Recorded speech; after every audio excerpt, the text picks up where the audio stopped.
Now, on the news front, confirmation of a royal rift and resignation rumours. What is next for Harry and Meghan? Well, before we get the verdict from our royal editor, Camilla Tominey, on last night's ITV documentary, let's have another look. Part of this role and part of this job and this family being under the pressure that it's under, inevitably, stuff happens. But look, we're brothers. We'll always be brothers. We're certainly on different paths at the moment, but I will always be there for him, and as I know, he'll always be there for me. We don't see each other as much as we used to because we're so busy. But I love him dearly. As brothers, you have good days, you have bad days. I don't know what the impact on your physical and mental health of all the pressure that you clearly feel under. Thank you for asking, because not many people have asked if I'm okay, but it's a very real thing to be going through behind the scenes.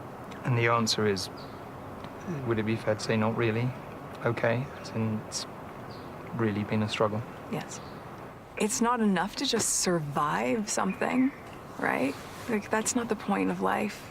You've got to thrive, you've got to feel happy. I don't know, just to take each day as it comes. Well, she doesn't sound or look too happy at being a royal. Joining us now, Camilla Tominey, this morning's royal editor. For those that haven't seen it, what would you say all the fuss is about?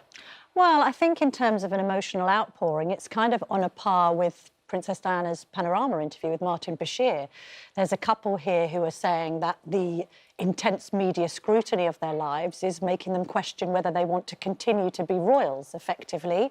Meghan talks in very emotional terms, as we saw in that clip there, about the fact that she didn't really feel supported, that Tom Bradby, the ITV presenter there, is asking her how she is, and she says, well, no one's really asked me how I am. They talk about the stresses and strains of balancing their private and public lives. We have Harry talking about the fact that he still clearly blames the press for his mother's death, and talking about the fact that the mental anguish that's caused, he is still having to manage, he says, on a daily basis. Also, he talked about his relationship with his brother, Prince William. Now, there have been rumours of a rift. Do you think by saying we're on different paths now, we don't see each other very often, do you think that that's confirming that there is a rift? Yes, I think it did confirm it, because he didn't deny the stories. He said that not all of them were based wholly in fact, but this is what we're talking about here. It was interesting even that he used the interview to confirm those stories, because, of course, this is a couple who are trying to talk about headlines being not just unfair, but also untrue.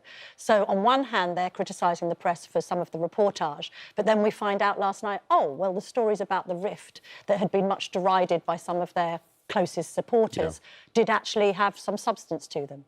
So has Harry effectively gone rogue in terms of this interview here? In other words, what will the palace think of this? Well, I think it's kind of shaping up 2019 to be a second Annus Horribilis. The Queen's already had to deal with this strange situation with being dragged into a constitutional crisis over Brexit. We've had all of the allegations concerning Prince Andrew's relationship with Jeffrey Epstein, the convicted paedophile, and now we've got this. The press statement that they released, if you remember, on the last day of their tour of Africa, so last month, didn't have prior knowledge of the Queen or Prince Charles. They knew that they were going to take the Mail on Sunday to court over the publication of letters between Meghan and her father, but they didn't know they were going to issue that extraordinary statement attacking the press.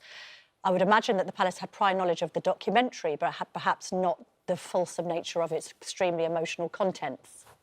Now, I think a lot of people will see that they were looking at two people more damaged than we may have actually thought before now. They just looked physically damaged, so they did with all of this. And a lot of people will understand the Prince being damaged for what he went through. But the Duchess seems particularly fragile as well, I mean, more so. I think as well, as humans, and Prince Harry often talks about seeing us as humans rather than just royals.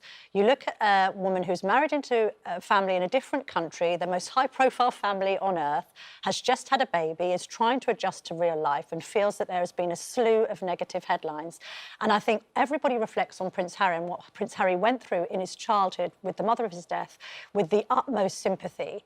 The question is here whether the couple are handling the scrutiny correctly and whether they may even be fueling it by doing these documentaries. Yes. On one hand, they're trying to have this quest for privacy, but some may question whether, by constantly attracting publicity, albeit for really worthy causes, and nobody wants to take that away from them, they may just actually be fueling the flames. Well, nobody's talking now about the worthy causes of their tour. They're talking about this. Also, what about the timing? What do you make of the timing? Whilst Prince William and Kate are on their tour of Pakistan, this is what we're all talking about today. True, although that Pakistan tour is finished, and to be fair to the Sussexes, they wouldn't have been able to control when ITV decided to put that documentary out. And so we have seen the Cambridges do this very successful tour of Pakistan, which hasn't been overshadowed by anything. The approaches of both of the brothers seem to be different, and there's two reasons for that. First of all, I think by his own admission, Prince Harry is telling us that he's not been able to cope as well as William with his mother's death and is still trying to come to terms with it. Hence this idea that he still blames the media. Now, viewers will have two opinions on that. They'll either agree with him, and I think we can all agree that Princess Diana was unnecessarily hounded during periods of her life. Both she and Prince Charles briefed the press heavily during the so-called War of the Waleses. And second of all of the coverage of Princess Diana was not universally negative. A lot of it was hugely positive. That's why she was the icon that she was in the 20th century. Going back to the negative press about Meghan, to me it seems that the negative press came after they made the statement about carbon footprints, and we should all be mindful of our carbon footprint, and then hopped on Elton John's private plane.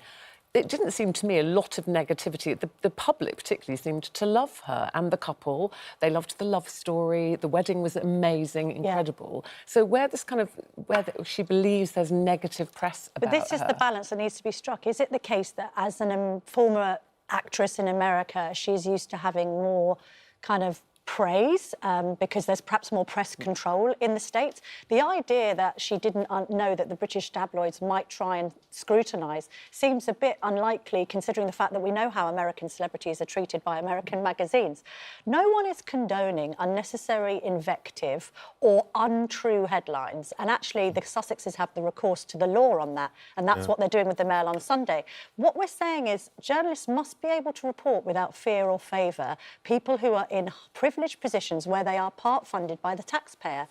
The criticisms about the Jets came after they both went on platforms talking about climate change. There was a lot of scrutiny, for instance, over the £2.4 million that was spent renovating their house. Legitimately so, because that is taxpayers' money. Yeah, we get all this. At the end of the day, the question is, does this endear or distance these guys from you, the British public? And when Meghan is saying, no one has asked me how I feel, is she talking about you guys in the press, or is she talking about the royal family circle? This is the thing that the documentary seems to just scratch the surface of. It's not just a reflection on how they're treated by the press, but I felt a reflection on how they're being treated within the royal family.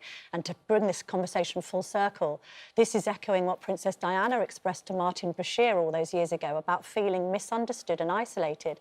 One gets the increasing impression that the Sussexes are operating in a silo and don't feel supported within the royal family. And let's face it, this is a family that's not dealt with family rifts well over recent decades. But there seemed to be a hint here, if things don't improve, we're off. Well, yes, and this coincided, the documentary, with a story in the Sunday Times about them considering taking 6 weeks out of royal life.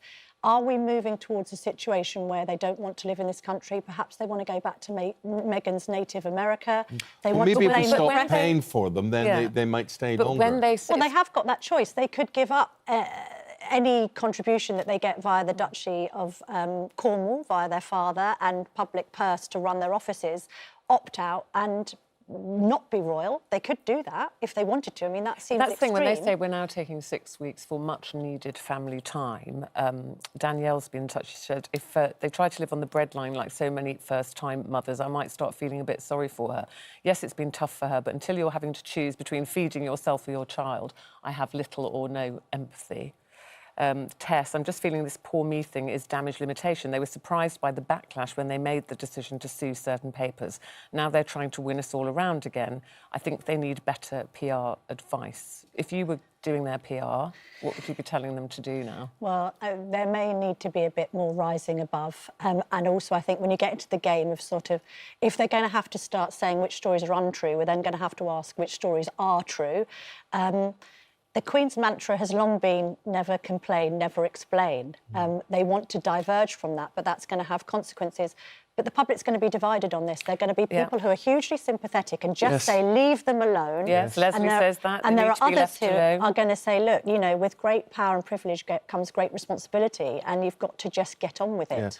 Yeah. Someone, and correct me if I'm wrong here, she seemed to have just got on with it. At one stage, Camilla was called the most hated woman in Britain. Yes, the laziest woman to have ever lived in the 20th century. Don't forget as well the Duchess of Cambridge and the flack she had, Weighty Katie, the wisteria sister, her mother, Dawes Manuel. Getting back to Camilla, if anyone could turn it around, you hardly have ever hear a bad word about Camilla now. Interestingly, from a journalistic perspective, I find it quite hard these days to, unless it's merited, there is no undue criticism of Camilla, and do you know why that is? It's because if you ever go on a job, she will always speak to the press. She's extremely amenable. Similarly, what's interesting is if you speak to somebody like Patrick Jeffson, Diana's former private secretary, if she was criticised by certain journalists, she would beeline them on jobs and go, why did you write that about me? Perhaps there's an issue here because actually Meghan hasn't really been presented to the press. Normally we have receptions where we get to know them, and that hasn't happened because there's this wariness. Is that Harry being overly protective? Yes, I'm sure. But then they're trying to communicate this message via a TV documentary, but at the same time, it was quite one-sided. And that makes people suspicious because it seemed to be a puff piece, really. There weren't that many difficult, challenging questions. Well, is it legitimate that you were criticised over X, Y and Z? So I think that's difficult. This is about wanting to switch on the tap of publicity when it suits them and turn it off when it doesn't. And that people expect the royals to be able to largely go about their lives with dignity and with privacy, but at the same time be scrutinised when the need arises. OK.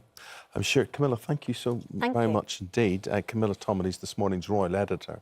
And I'm sure if you didn't see that documentary last night, you will want to. Harry and Meghan, An African Journey. If you log on to the ITV hub, you can watch it there.